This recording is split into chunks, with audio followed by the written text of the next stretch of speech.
And secondly, today we do have Spanish translation available, but unfortunately Zoom is not cooperating with us, and it is kind of not available and not working. But but I want to thank Raquel Guzman Guiara, who is here to offer any Spanish translation that is needed. And if anybody does need any Spanish translation, if you can please put it in the chat, we will appreciate that. And right now I'll hand it over to Raquel so she can translate that. Thank you, gracias Cecilia. Hola a todos, me llamo Raquel. Hoy desafortunadamente se nos dañó el Zoom y no podemos hacer la traducción en vivo. Pero yo me puedo quedar, si alguien por favor necesita la traducción, escríbanlo en el chat y yo lo que puedo hacer es tratar de, en una oración o dos, decir todo lo que pasó, lo que están diciendo. Podemos también hacer, seguir, si tienen esa pregunta la ponemos y luego mandamos un email con todas las respuestas. Thank you, Raquel. I will wait a little bit to see if anything pops up in the chat.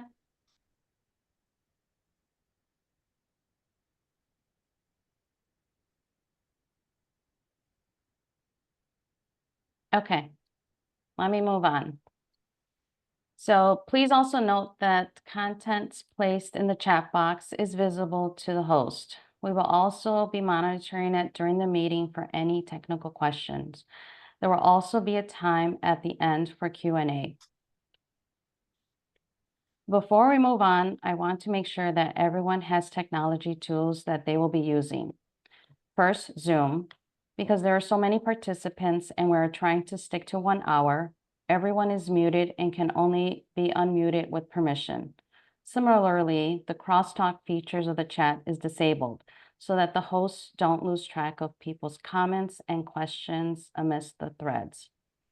Please send messages to me in the chat or use the raise hand, and we will try our best to get to you in a timely manner. Next, we'll be using a second technology called Menti. If you have participated in a virtual public process in the past 5 or 6 years, you are probably familiar with Menti. It doesn't require you to have a second browser open, or it does require you to have a second browser open. The easiest way to do this is to use a different device than the one you are on right now. If you're on a computer or an iPad, you might want to grab your phone. If you are on your phone and you have a tablet, it will work perfectly. You can also simply open a second browser on your device using the toggle between the two windows. Or forget all that and just drop it in the chat and I will do my best to add it in. Thank you. I'll turn it over to you, Jennifer. Okay, we're back to me. I really can't thank Cecilia and Raquel enough for the extra links that they've gone to. And I also want to thank Summer Roberts, who's our other director of neighborhood initiatives, who's out on vacation. We are trying our best to make this meeting as accessible and successful as possible with the limited staffing resources that we have. So I want to reiterate this meeting, because there were some questions. This is the second of 2 identical kickoff meetings. One was held 2 weeks ago on July 23rd. So if there's anybody here who was also at the July 23rd meeting, this is going to be the exact same presentation. It's a different group of people, but it'll be the same presentation because we wanted to make sure that people who couldn't make it on one date maybe had a second opportunity to do it. Also, these meetings, because there was some confusion last time, they were always intended to be Zoom meetings because we knew that we would get a really large turnout and we knew that the interest would be even larger than the number of people who had the ability to come in person. So we always intended for them to be virtual meetings so that at this time of the day, people who are home with kids or single parents or people who are still at the office can still log in and still participate. We will have other opportunities in smaller group settings for more conversational meetings. And actually, this isn't in my script, but if you represent or you're part of a block club or a book club or a condo association and you want us to come and have more of a conversational small group meeting, please let us know, drop it in the chat. email us after the fact, because we're more than happy to continue to do those. This big kickoff is really to get as many people as possible with as broad an introduction as possible. And that's why it's on Zoom. We have the chat disabled only because there are so few of us who are able to monitor it. And like while Patrick and I are presenting, we've got one eye on the chat for questions. And if there's a lot of crosstalk in the chat, we just don't want people's clarification questions to get lost in the crosstalk. It's not because we're trying to stop you from seeing what the questions are. We are going to download the entire chat feature and list all of those questions on our website as Q&As. So now I'm a little bit off script because I went so far. So let me tell you a little bit about what's going on at Loyola and about our campus planning. For those of you who have been in the neighborhood for a while in Edgewater and Rogers Park, you know Loyola Chicago first opened its doors in Rogers Park in 1870. And at that time, this area was almost entirely farmland, except for the elevated train, some churches, and some schools that were already in place.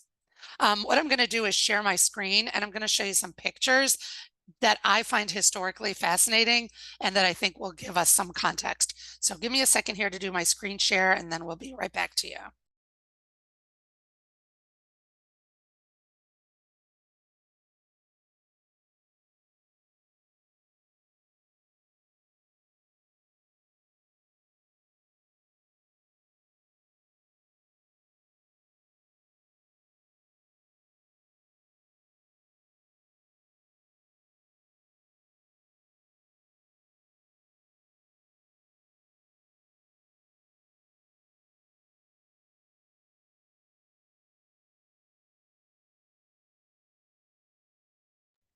Took a minute, but there we go. Like I said, I'm going back and forth between a lot of documents. So as Cecilia said, for those of you who have access to a secondary device right now and you want to participate, if you've been on any kind of community planning meeting or city planning meeting in the last 5 years that's been virtual, you're probably familiar with how Menti works. You can go to www.menti.com and enter that long code number, or you can use your phone or your tablet and scan that QR code, and that'll take you to the Menti.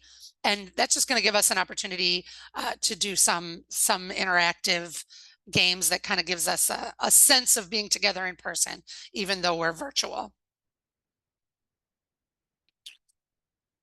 I can't see the chat right now, so I'm going to go off of this page. But if anybody isn't able to get it or needs the link, again, Cecilia is putting it in the chat. So this picture, this is the oldest picture that I was able to find of this neighborhood. It's from the Digital Research Library of Illinois, and it shows Devon Avenue. We are looking east, so the people in the picture are facing west from Rockwell and Devon in 1914. So you can kind of see what's around them. Devon essentially looks like a dirt road, and there's not a lot of buildings on either side. 1914. I got another picture here. I'm sorry, they're really grainy. This is also from the Digital Research Library of Illinois. It's also from 1914, but it's a little bit further east on Devon. This shows Devon at Western, also looking east. I think probably, well, the only thing in this site that's still there, maybe these trees, maybe that fire hydrant. But it's strange. It's interesting to me that to think about when these pictures were taken, Loyola was already operating its Lakeshore campus for almost 30 years. So I'm saying that to show that, you know, we really have grown up together, Rogers Park, Edgewater, and Loyola. This is another picture, flash forward to 1937. This picture was taken in 1937. This is from the Chicago Park District, and it shows the intersection of Devon, Sheridan, and Broadway, which for my 22 years at Loyola has time and time again come up as one of the most important community issues, mostly negative issues, is that intersection of Devon, Sheridan, Broadway. And I think it's just interesting to say, going back to 1937, this is what that intersection looked like. I'm going to show you one final sort of historic image. And this is one of the earliest renderings of Loyola's campus. Again, Two of those buildings are still standing. They're the oldest buildings on campus. You can see the L tracks in sort of the upper left quadrant of this photo. You see the train going through. I share these photos because this is facing north and a little bit west. So this would be looking to the north and west from Devon Avenue. I share these photos again to illustrate that I don't think you can separate really the history of Loyola from the history of Edgewater and the history of Rogers Park. We have all really grown up together over the last 150 years. And this is one of the things, this is really what it means when you hear us at the institution throw around the idea that Loyola is an anchor institution, because an anchor institution is not just a big business. It's not one that would change or move its headquarters if another city or another state offered a better tax incentive. I've heard there's rumors in Chicago, sidebar, there's rumors in Chicago of a major company questioning whether their headquarters should stay in Chicago, given fears that employees have, rational or irrational, about violence.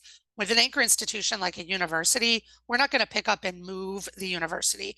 We're going to try to solve and work with the city and work with the neighbors to solve our mutual problems for the 150 years in the past and for the 150 years into the future. We're going to grow and develop alongside our communities.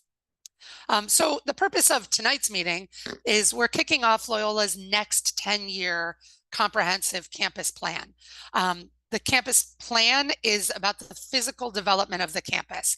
So we have a strategic plan, which is programmatic and academic, and then we have a physical campus plan, and that's the one that we're talking about today. As some of you, I know I'm seeing familiar faces in the chat. Some of you know that I was with Loyola and part of the team that was leading us through this process for the campus plan in 2004, and then again for the campus plan in 2014. I can honestly say it is my favorite thing about my job is doing this. I really see it as a privilege to be able to sit at Loyola and try to help find permanent solutions to mutual problems in ways that only anchor institutions can. I'm not saying that Loyola can solve all of the neighborhood's problems, but some things are within Loyola's purview, and we'd love to work with you on those things. And some things are not within our purview, but if you bring them to our attention and we know they're priorities of the community, we can act as long-term advocates with the community in order to get some things fixed or some things brought to our neighborhood. So thanks to the administration at Loyola for allowing us to do this plan and for the new technology that we have available to us so that we can get to you, the community, earlier than we've ever been able to do before in our planning, and we can be more inclusive than we've ever been able to be.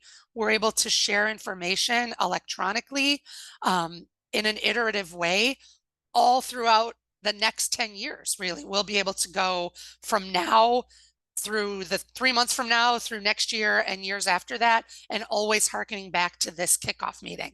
The technology and having a dedicated website, having dedicated email newsletters will allow us to be able to keep that communication really flowing in ways that we tried to do 20 years ago, but we didn't have the tools that we have now. So before we go any further, I'm going to stop talking for a minute, and I'm going to ask you all to participate in a Menti exercise. So go to the link again. It's in the chat. If you didn't already have a chance, download it, because once you're in Menti, you'll be able to participate in this next exercise, which will be unique to this meeting. So I'm asking you on your device to tell us 3 words that describe why you love your neighborhood. We're going to allow some time for people to do that. And as you do, those words are going to start to pop up. They should start to pop up on your screen right here.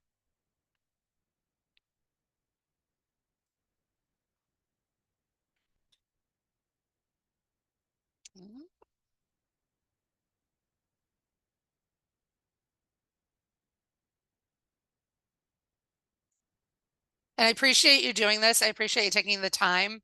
I know for some of you, it may feel a little bit silly, but what it does is it gives those of us that are here tonight are having a unique experience that the people who were with us 2 weeks ago didn't quite have, and the people who will come join us in the future are not quite having. So even though this is a word cloud, it gives us a sense of the people who are in the room tonight, people who are in the Zoom room tonight, what our priorities are.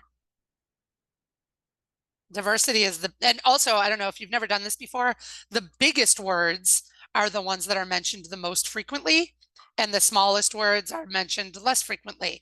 But usually there's overlap in small words. We're going to save this screen. We're going to put it on our website. We're going to put it in our email communication as we go forward. So we'll always be able to have this as our first tangible understanding of what community priorities are.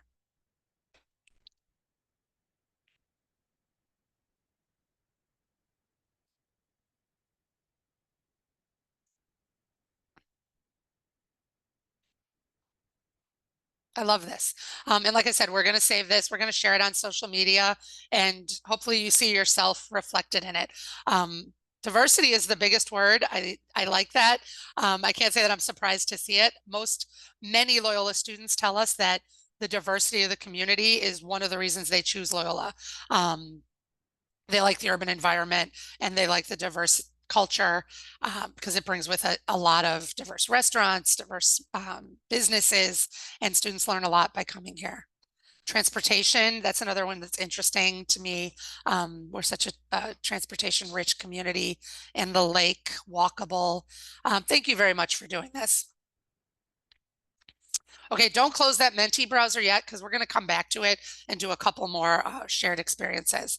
I want to tell you a little bit about campus planning and why it's important to Loyola right now. I said we do it every 10 years, but we don't just do it every 10 years without thought. Right now, as many of you may have heard and read, Generation Z and Generation Alpha, who are today's teenagers and younger children, they're smaller in numbers than the millennials that came before them. Fewer of them are going to be graduating high school and planning to attend college. We've known this was coming for a long time, and we've been planning for it. When the pandemic came, these kids also experienced, we already knew there were going to be fewer of them, but then the pandemic came, and these kids also experienced up to 2 years of virtual school, which put them not only academically behind their predecessors in college, their millennial predecessors, but also struggling socially and emotionally in ways that we've really never seen before. And I think it probably doesn't come as a surprise to anybody. We've seen it on the news. We've seen it in social media. The purpose of this planning is to prepare our campus to create success for those future students without ever ceasing operations. So we always keep running. We run the university 12 months a year, nonstop. And we're planning for what are the things we need to do to help these changing demographics of students be successful in their career at Loyola. We need to change the way we teach. We need to change the way students live, and we need to provide for more accommodations, health, and wellness. Preparing for the next generation of students, unfortunately, has been nearly impossible for some colleges and universities. Right here in Chicago, many of you might have seen in the news that just in the last 6 months, both Columbia College and DePaul University announced that they were teetering on the brink of bankruptcy. Last year, 2 years ago, Robert Morris College and Roosevelt University merged. John Marshall Law School was assumed under the University of Illinois at Chicago, and Kendall Culinary College was assumed and became part of National Louis University. We don't intend to see any of that happen at Loyola. We don't intend for any of those crises to happen at Loyola. We've been planning, we've been budgeting so that we can continue to be an independent Jesuit Catholic university. We serve primarily first-generation college students. They're primarily from Illinois and the surrounding region. And we are not going to sacrifice our commitment to first-generation students, Chicago Public School students, Pell eligible students. Those would be the students who are eligible, who have the lowest income and therefore are eligible for Pell grants, or undocumented students. Loyola has one of the strongest commitments to undocumented students in the state. So we just need to change some things about the university. This plan isn't about growing our numbers. necessarily, but it is about changing and understanding that we need to change our pedagogies in order to adapt to changing demographics and changing needs. Finally, I pointed out Loyola is a Jesuit Catholic university. We are one of the largest of the 27 Jesuit schools in the United States. We have approximately 10,000 undergraduate students, most of whom live, work, study, and play right here at our Lakeshore campus, which is 52.5 acres in Edgewater and Rogers Park. It's about 50% in Edgewater and 50% in Rogers Park, maybe a little bit more in Rogers Park. The student residences are almost equally divided between Edgewater and Rogers Park. We have more academic buildings north of Devon than we have south of Devon. I don't know how many of you are from Edgewater versus Rogers Park, but just so you know, when looking at a map, you'll see a line through Devon Avenue that almost bisects the campus north and south. We're confident that we're going to be able to remain at this level of traditional enrollment for decades to come. And I know that because I'm going to turn this over to my colleague, Patrick Brawley. He's the Assistant Vice President for Facilities, and he's the University Architect.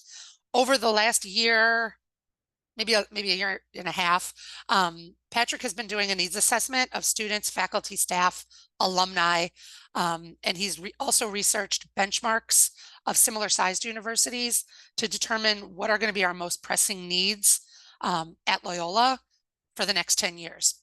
So I want Patrick to walk through that presentation. If you have any questions about that needs assessment and that research, please drop those questions in the chat. We're going to try to address them in real time.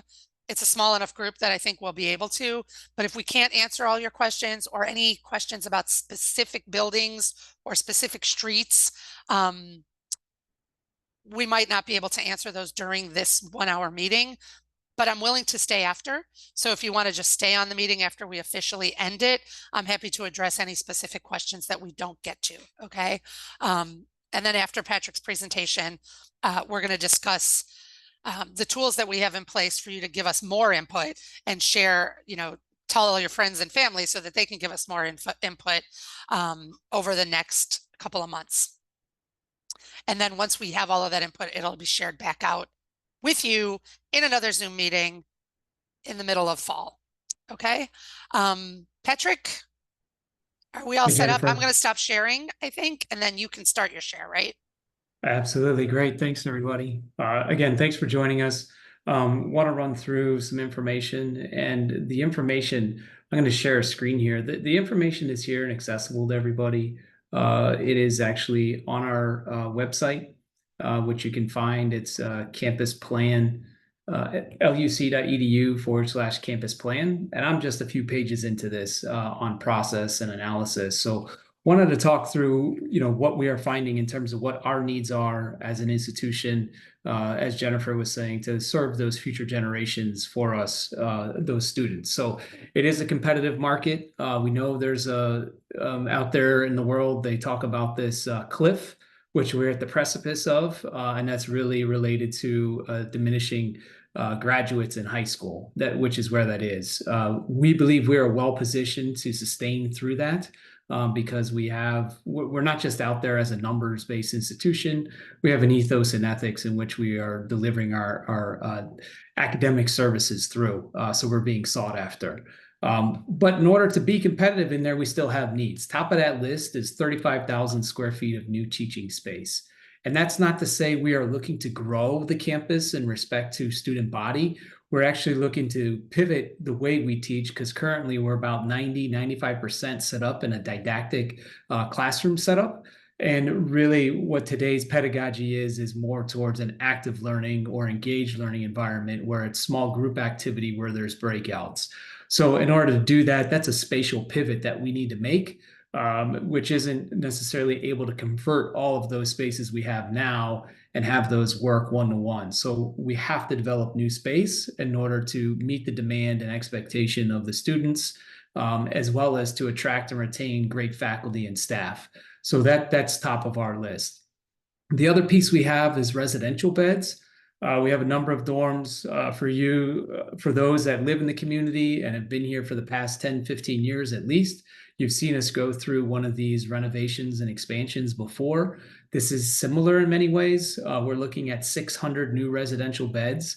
into the inventory. And this is really looking at a way to feed, quote unquote, feed the demand that we're getting from our upperclassmen. We require our freshmen and sophomore to live on campus.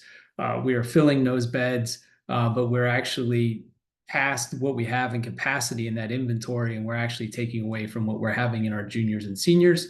And our juniors and seniors are asking to be on Loyola property because they want to be tied into our systems from as simple as laundry, as well as security, safety, IT, that's those types of infrastructure. So those are key components that our students are asking for. So that's what's demanding or pushing our demand in these areas. The other piece we have, so we do have new growth that we want to do in this teaching, but we also have some antiquated facilities. You've just witnessed, if you're in the neighborhood, you witnessed us just drop a building. Took a couple of weeks. It's now gone. The Centennial Forum, which I'm surprised I'm not seeing hand clapping emojis and all those things flying up. I know that was an eyesore to the community and really wasn't being well leveraged by us just because it had passed its usefulness. Mechanically, it was costly to use from a structure standpoint. It didn't actually meet any future needs the way it could be reconfigured. So that was removed from our inventory. That just happens with aged infrastructure as mechanical systems, obligations, energy efficiency, all of those elements come to fruition and mature. That is one of those reasons why, one, that building was taken down, but we have other buildings such as Flanner Hall, which is a science building, which is antiquated. It's not meeting current scientific teaching demands that we have, and really is too small of a footprint to meet today's lab and teaching requirements. So another one of those buildings. There's likely some others, but those are top of our list. We do have some residential halls that really don't meet. And again, we're looking to kind of increase and optimize the holdings that we have. And that is our priority as we look through this, is how can we optimize what we have? First and foremost, that's where we are going to try and meet our needs in this planning cycle that we are in here. Recreation is a huge piece that we have demands for. It is shown that improves just the mental health as well as the ability of students to be in an environment that fosters creativity and learning. Recreation is something that has not increased on this campus with the increase in our population. If we looked at national recreational standards, we should have somewhere in the neighborhood of 14 to 15 acres of open recreation fields. That's not realistic. We're an urban campus. As Jennifer said, we are in amongst the community. We came up together. So our goal is not to go buy however many blocks of homes and businesses and houses and remove those so we can meet our recreation field needs. That's not in our plan. That's not the ambition. Again, we are looking to meet those needs with the lands that we currently have in our holdings. So looking to be as forthright as we can be in terms of what our intent is with what we have. Obviously, some of those things may change, but in the planning horizon we're looking at, again, we're looking to solve that where we are currently at. Also, there's some other pieces on here as we talk about that competition for the students. One of the key things of that is Welcome Center, as well as student success. Jennifer talked about Pell Grant students as being really a target for the institution. A lot of that comes with those wraparound services. So one, we need to be welcoming, first of all, to show people that it's there, and then back up that welcoming by encouraging and supporting those students through their whole academic career at the institution. So those are areas that we know we need to improve. And then if you've been around the campus, you also have seen we're already making strides in this in terms of energy efficiency. We just put in a project of a geothermal field. The university is moving to be carbon neutral. That's a big initiative that we feel is the right stewardship that we should have and be a model example for large institutions as well as private entities or public entities, if you will, within the city. So we're working on that at the same time. So there's a lot going on. And then ultimately, we need to attract and retain great faculty, great staff, so that we can still be a premier place. We have to look at, workplace, workspace. How is that really ideal? And the identity of the campus, which doesn't stop at the classroom. It starts at the street edge coming in. We want to be proud of the institution. We want our neighbors to be proud of the institution, and we want people to come to the community based on what that is, and from an aesthetic and value standpoint. So those are all up on the list. And then everybody deals with this, whether it's coming to campus or edge of campus, is that mobility. Certainly, we could always improve that. That's not something that Loyola is going to be able to solve independently on our own. That's certainly a partnership item with the agencies, city agencies, state agencies. But that's certainly top of the list. We saw it in the Wordle exercise that we just did. A lot of transportation, walkability, access to the lake. All of that is in that realm of mobility. It's important to the community. It's important to us in the lens of which you see it, but also in the lens that we see it in respect to our students, faculty, students, and visitors that are coming to and from the campus. So that's what we have in terms of our immediate defined needs. Again, this information is all on our website. We encourage everybody to go take a look at that. And I know Jennifer's going to talk about this next, but within this website, there is some links that Jennifer will be talking about regarding some additional ways to engage and communicate, which we find very high value in, because it really just gives us more of those touch points with so many folks in the community that's just hard to do one-to-one, just because time is limited. But thank you for your time, and look forward to speaking with you all again after we've had a chance to get this out and see how we can advance this project further. Thanks, Jennifer. Thank you, Patrick. Before we move on, we do have one, maybe two. We have one that you can answer, I think. We have one question that says, and if anybody else wants to drop a question in the chat, please do. We've enabled it. Where are the students who will occupy the 600 new residential beds currently living? So can you explain that number of 600 residential beds? Sure. So where are they currently living? They're currently living in dorms that are not designed to house as many students as they are. So we have rooms, let's say, that are supposed to be double occupancy. We may have triple occupancy in those rooms.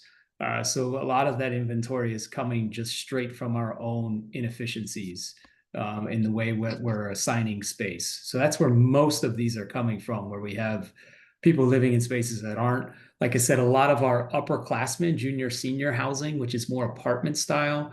We have several students living in these places, which should not be, ideally from an experiential standpoint, have as many students living in these apartments. So we're looking to build the more classical freshman, sophomore suite style spaces to accommodate those demands.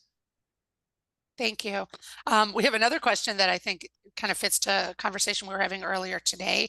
And I don't think, Patrick, I'm not even sure if you can answer this question, but I think we can speak to it more broadly. The question specifically says, what buildings are going to be geothermal? This is critical to reduction of the carbon footprint. I don't think we can say that any particular buildings are geothermal. And Patrick, I don't know if you know enough about the geothermal wells that are being built. Maybe you do, but Sure. Take a shot at it. Yeah, so I can answer that. So we don't necessarily have any specific buildings. Now the wells that we just installed right at the corner of Devon and Sheridan there, right along the lake, which sit between Sullivan and Piper. Those wells were put in basically because it was open, free green space. Geothermal is space sensitive. They've got to be spaced out. So we're looking to implement fields of geothermal where we can. So that field specifically would feed partially the adjacent buildings, Sullivan, Piper, and Coffee Hall over there. But our solution to decarbonization is not a single source solution, right? So geothermal wouldn't be that single source. We are very similar to your investment advisors, where diversity is key. We would be looking to do the same thing, where diversity is key. We've got electrical demand, we've got geothermal, and we're exploring some new technologies that are being used in other cities around the country and neighboring countries as well, Canada being primarily, to actually look at ways to recover more energy from waste product that we all have discharging or running in the streets below us. So that's a new technology that we're exploring. Again, that diversity is what we're looking at in terms of meeting our demands across the campus. Thank you for that. I'm gonna ask a couple of more because we're a small group here. Where are the possible locations for new spaces? Are they on the existing campus or other properties owned by Loyola in the surrounding neighborhood? And I think we can talk about that one as well. Yeah, absolutely. So that's kind of the tough challenge question. And I think that's for some of that answer is why we're here with the community. We certainly have a way of meeting most. I don't know all of them because I don't have specific plans for every single building at this point in time, but we believe we can meet most of our needs within our current property that we own and that is also within our current PD that we've already kind of worked through. There's no plans at this point to acquire new property. We are always open to entertaining the idea, but it has to make sense to the university and fit within the plan. So again, we're not out targeting any specific property. Right now, we are looking to solve our challenges with the land holdings that we have. Yes, that may mean some of those gravel lots on West Loyola, those may become something else. But again, right now that's premature. That's why we're out here with the community. We want you to hear our needs directly. We want to hear what you all would envision as best ideas. We want to take those ideas, chew on them, if you will, come back to you, as Jennifer was saying, later in the fall with here's what we heard, here's some ideas that we have, and get some more concrete feedback on actual implementation of concepts that we would have in mind at that point. Yeah, I think another way of saying that is we know what our land is, we know what our needs are, but we haven't started to necessarily put those needs onto sites or develop, really work into developing plans. What are the buildings going to look like? Where are they going to be located? And what's going to come first, second, third, fourth, and fifth? And a lot of that will be informed by the feedback that we get from the community. So what you're telling us about community priorities, community interests, is going to help to inform us in terms of what is our first priority, what is our second priority. It's not going to be the end all be all. I'll be honest with you. I mean, we have academic needs, we have housing needs. So we can't just say, oh, the community didn't let us build a school of nursing, so we're not taking any more nursing students. We're going to figure out how to get it done, but we're going to work within what the community priorities are. But I'll tell you another thing. At this stage, we're at the very early stages of this. At this stage, what we're asking from the community and what we're doing right now are really high level priorities. We've got, and you'll see this, we've got the 10 or 12 key indicators of a successful community. The key performance indicators for a successful community. And so what we're asking you to tell us is what is really needed? Like what's missing? Is it green space, park space, retail and recreation, arts and culture? Is transportation an issue? Like how do we begin to prioritize those things? And that leads kind of into one of the other questions. I'm already losing the chat like I thought I would. What is within Loyola's purview and what is not? Like, what did I mean? Somebody's asking me to clarify. What did I mean when I said not everything is within Loyola's purview? It's easy for me to tell you what is not. For example, the intersection of Devon, Sheridan, and Broadway, right? Loyola doesn't actually own, actually we own one building. We didn't used to own any of those four corners. The Chicago Department of Transportation and the Illinois Department of Transportation have control over what happens at that intersection.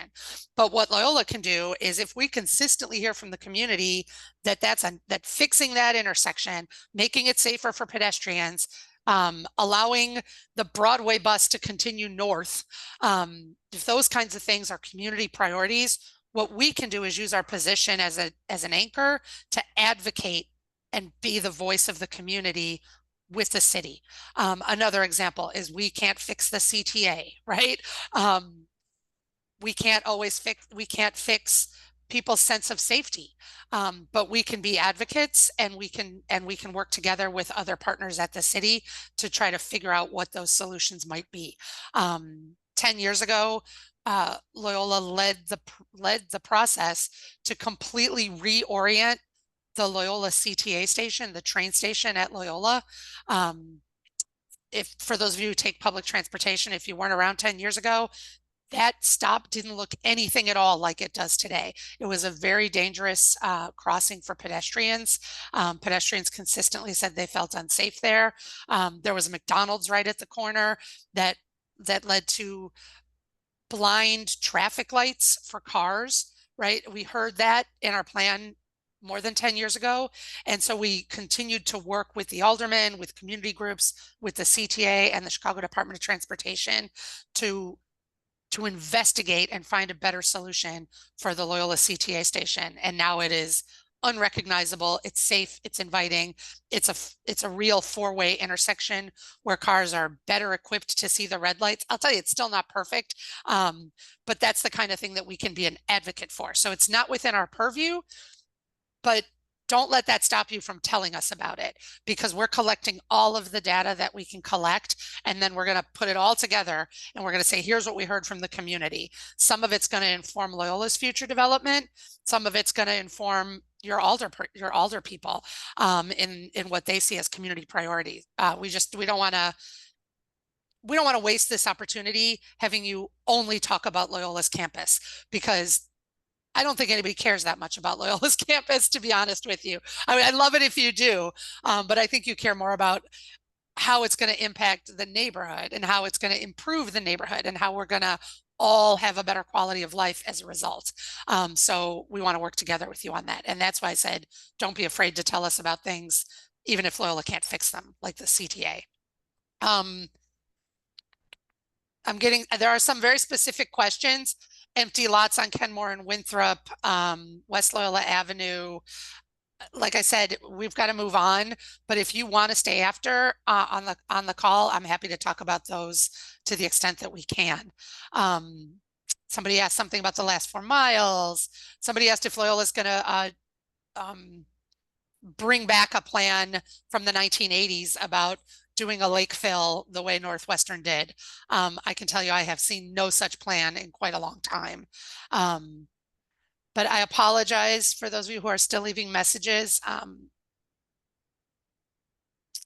Are we participating in the city planning process for the terminus of North Lakeshore Drive? Yes. And I'll tell you, when I am at the table, I consider, so the North Lakeshore Drive terminus study is looking at the end of Lakeshore Drive. It's actually looking at, the Lakeshore Drive study is looking at all of Lakeshore Drive from where? South of Grand Avenue, south of Oak Street, all the way north to the end. And they say the terminus of Lakeshore Drive is Hollywood, and I say the terminus of Lakeshore Drive is Devon, Sheridan, and Broadway. So yes, we've been on that committee for years now, and continue to be an advocate for the community. So I apologize, I'm still scanning the chat, but this is why I originally told you I was going to turn it off, because we can go down a lot of rabbit holes there. So if we didn't get to your question, we are gonna put it on a frequently asked questions, but if you want to stay after the meeting, I'm happy to stay with you if you have time. But other than that, Patrick, you stopped your sharing, so I'm gonna go back to the screen share, and we're gonna play a couple of more little high-level games in Menti. Oops. There we go. So we're back to our Menti word cloud. It looks like it's continued to grow. I see the beach, the trees. Thank you. I live in Rogers Park. We lost a lot of trees with the tornado a couple of years ago. So I appreciate people putting trees in there. The next slide. This is just kind of getting people used to the technology and also thinking creatively about the way that you think about your neighborhood, because then that helps us and it helps urban planners know what priorities are. So we're assuming you love your neighborhood. If your neighborhood were a dog, what kind of dog would it be? And then I'll tell you what the last meeting on July 23rd said. Also, I know most people in Edgewater and Rogers Park rescue shelter pets. So I apologize, I don't have shelter pet as one of the choices here. these are the top 6 dog breeds in urban areas. So I just went with these 6 because they're the top 6 in urban areas. I figured if I put shelter dog, that would win by a landslide, but it wouldn't really give us much information. Whereas I think, golden retriever, that to me says friendly, it says loyal, it says chatty, the doodles as well, everybody's best friend, cuddly. I like Bulldog and Yorkshire Terrier. A couple of people have said that. And I don't know what you're thinking. I would love to hear what you're thinking. If you want to tell us in the chat or raise your hand, we'll take you off mute so you can tell us. I would love to hear why you chose what you chose. But I think it's a fun exercise because you can see it really makes you describe your neighborhood differently than just using the same old buzzwords that we hear all the time.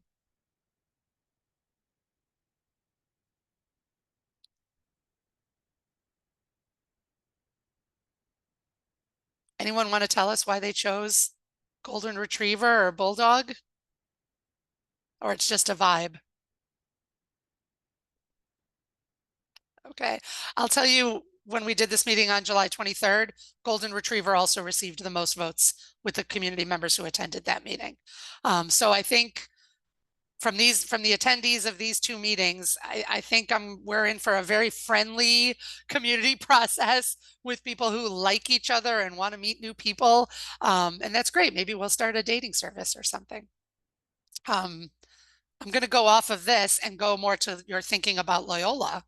So thinking about Loyola University, what type of shoe is Loyola University? This is, again, just a vibe based on what your experience as a resident of the neighborhood.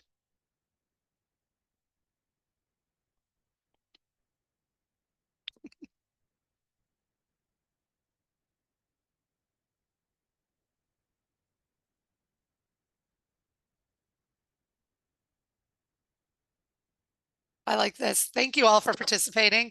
The group 2 weeks ago also chose casual retro sneaker, as that's how they see Loyola and I suppose Loyola students.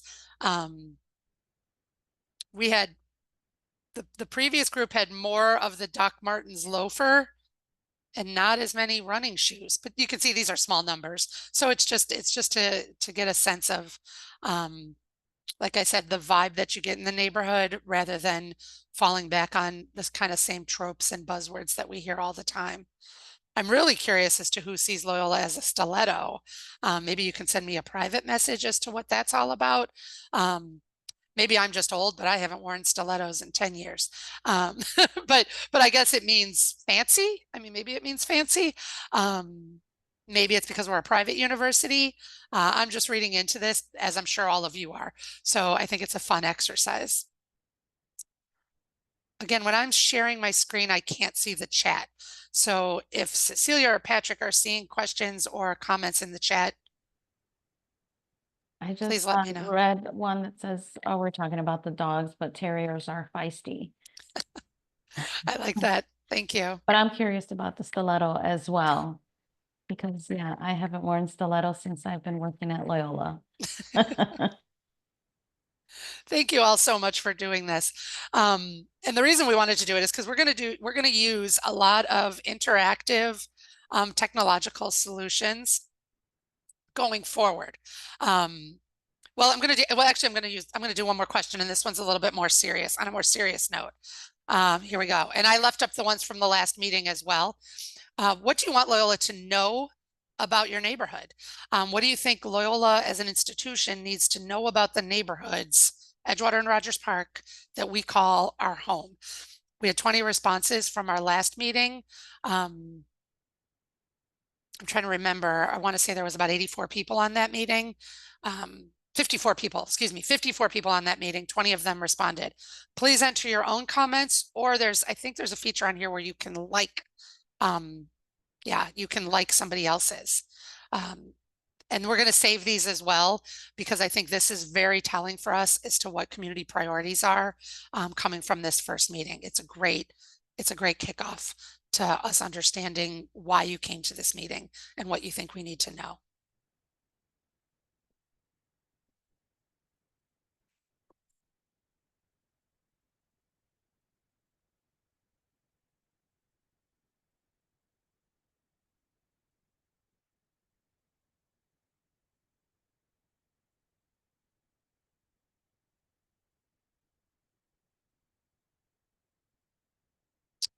Sorry. Actually, I just realized this is a community meeting. You're all hearing the same sirens that I am because I'm in my office right now. So we're all hearing the sirens. I apologize. Thank you. I'm going to let you keep adding these. If you want, I think you can keep adding them even if I go to the next slide. But if you can't, drop your comments in the comment, or even better, the next thing we're going to do is we're going to introduce you to this website.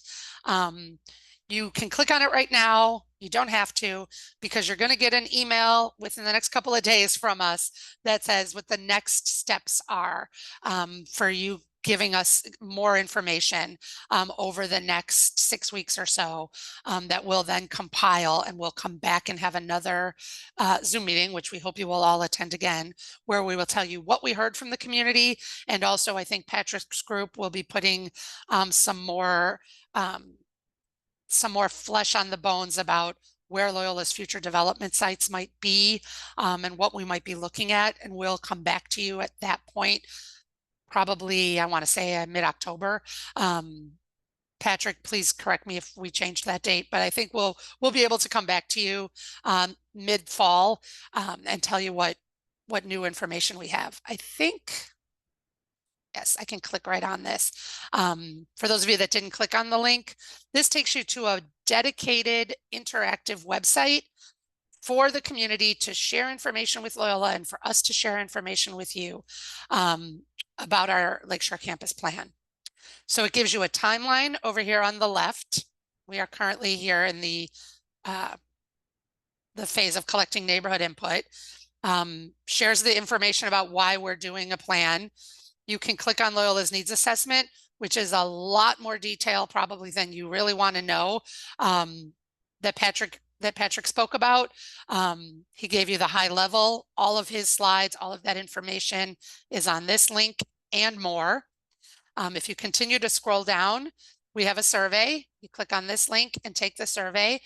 Right now, it's only posted in English. It will be posted in the top 5 languages that are spoken in Rogers Park and Edgewater, and we will allow extra time to collect survey responses in other languages as well.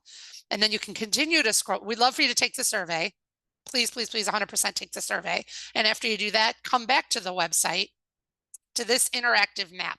When you click on go to the interactive map, you can drop a pin anywhere. You can tell us where you live. You can tell us your favorite restaurant. You can tell us where there should be bike lanes or where you hate the bike lanes. You can tell us what's safe for pedestrians or not. You can tell us, what your thoughts are about Loyola development. Everything that you see highlighted here with the yellow outline, that's Loyola property.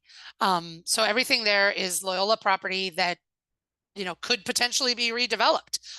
We're not trying to restart the campus over again, but that's all what Loyola currently owns.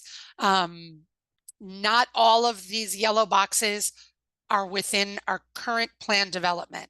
So if we start to propose things that are outside of our plan development, we may have to go through, we'll be going through a whole nother process, which is very public. The plan development, for those of you that don't know, is a whole zoning overlay. So our entire campus has essentially its own zoning classification called a plan development that is done when property owners own lots and lots of contiguous parcels. And what it really does is it gives protection to the community so that, like, if we were downtown, for example, and every single parcel were zoned to allow a high-rise building, it protects the community from having all high-rise buildings. So we have a plan development that requires there be a certain amount of green space, a certain amount of open space, a certain amount of residential, a certain amount of parking, all within that footprint. Some of these properties are within the plan development. Newer acquisitions are not within the plan development. If that's a map people are interested in, we'll continue to share that in the future. But we just wanted you to know. And when you drop your pins, you can talk about Loyola's campus, or you can talk about anything in the neighborhood that you think we should be aware of that's going to inform our future.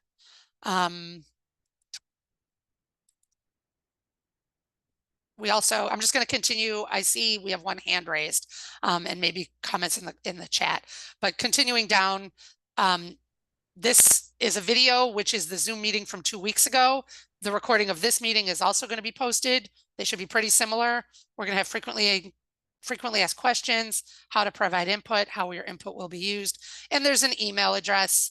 If you're old fashioned and you just want to send us your comments via email, we're happy to accept those as well. This is a really cool website. I would love for you to spend some time on it. Like I said, though, I'm also happy to come to any small group meetings so we can have more personal conversations. I think having the ability to have this broad interactive technological tool is fantastic, but it's not a substitute for being able to really talk to people in person. So we want to do both. We're happy to do both. Let us know if you want to invite us to something and we will come. I'm going to stop the share. We're at 7:02. We got a lot more comments coming down. Oh, they're about the shoes and the dogs. Jennifer, there was one specific comment about Loyola Avenue, and that is Subnet, who raised her hand as well. She said, we live on Loyola Avenue and the traffic on our street from delivery trucks and parking from Loyola students and staff has been a nuisance for us. With Centennial Hall coming down, what plans does Loyola have to redirect delivery trucks and parking off Loyola Avenue? Second, what plans does Loyola have to preserve the art space like Roman Susan and Richie's Cafe? Finally, what is going to happen to Mertz Hall? A couple of questions there. Art space, Mertz Hall, Loyola Avenue. I can answer the easiest one first. Nothing's happening to Mertz Hall. Mertz Hall is staying exactly as it is. That's the tallest residential building on campus. I forget how many stories it is. 15. It houses primarily first and second year students. It's a traditional residence hall. Even though it's older, students love it. It's not going anywhere. We need Mertz Hall. Loading on Loyola Avenue, I hear you. I know that's an ongoing issue because we have a loading dock on Loyola Avenue. I can't tell you what's going to change as a result of Centennial Forum coming down.